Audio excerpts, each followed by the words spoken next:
warahmatullahi wabarakatuh.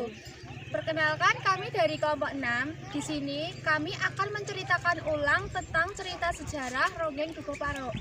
Terima kasih. Oke semuanya, di sini saya akan menceritakan sedikit cerita sejarah tentang Ronggeng Dukuh Paruk. Ronggeng Dukuh Paruk menceritakan tentang bocah yang bernama Srintil. Ia berusia 11 tahun. Ia berprofesi sebagai penari ronggeng.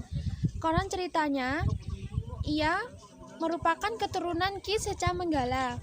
Masyarakat meyakini bahwa Srintil akan menjadi pelengkap dan mengembalikan citra pendukuhan. Mereka meyakini kelengkapan dukuh terlihat dari keramat Ki Secamenggala, seloroh cabul, sumpah serapah, dan ronggeng bersama perangkat calungnya. Srintil adalah anak yatim piatu. Ia ditinggalkan oleh orang tuanya saat masih kecil.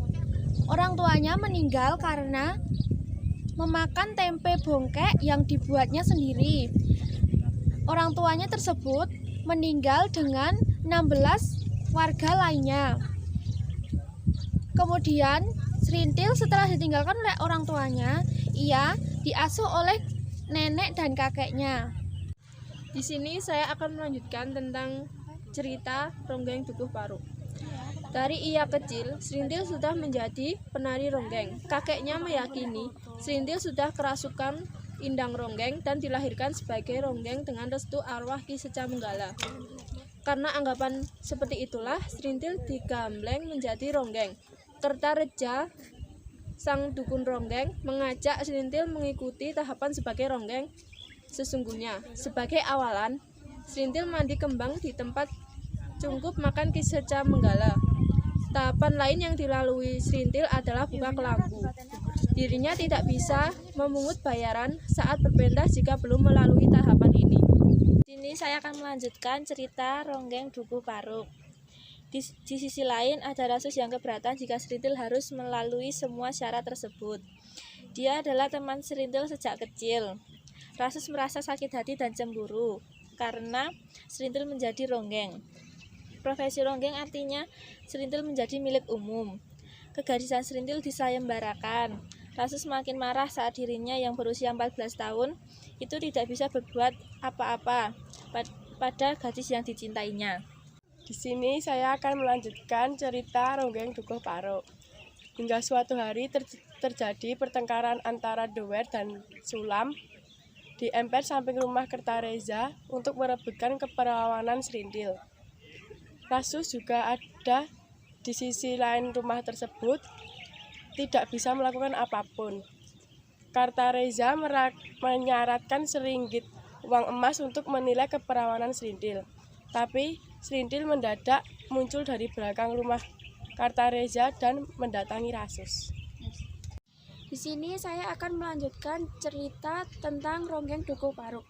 Tetapi Srintil mendadak muncul dari belakang rumah dan mendatangi Rasus.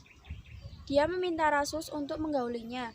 Srintil lebih suka kehilangan keperawanan karena Rasus ketimbang dengan dua orang yang sedang memperebutkannya. Rasus mengiyakan permintaan Srintil. Setelah itu giliran Doer dan Sulam. Sementara Kertareja menikmati hasil menjadi mucikari berupa seringgit uang emas dari Sulam, lalu seekor kerbau dan 2 keping perak dari Doer. Di sini saya akan melanjutkan cerita Ronggeng Dukuh Paruk. Pada akhirnya Rasus bisa mendapatkan keperawanan Srintil. Meski bisa mendapatkan keperawanan Srintil, Rasus justru makin benci padanya karena pekerjaan ronggeng itu. Rasus pergi meninggalkan Dukuh Paruk dan meninggalkan sosok Srintil sebagai bayang-bayang ibunya yang telah lama pergi entah kemana. Srintil sempat menawarkan dirinya pada Rasus untuk dinikahi. Namun, Rasus sudah yakin dengan keputusan untuk menolaknya. Sekian dari kelompok kami. Bila ada salah kata atau perbuatan, kami mohon maaf. Wassalamualaikum warahmatullahi wabarakatuh.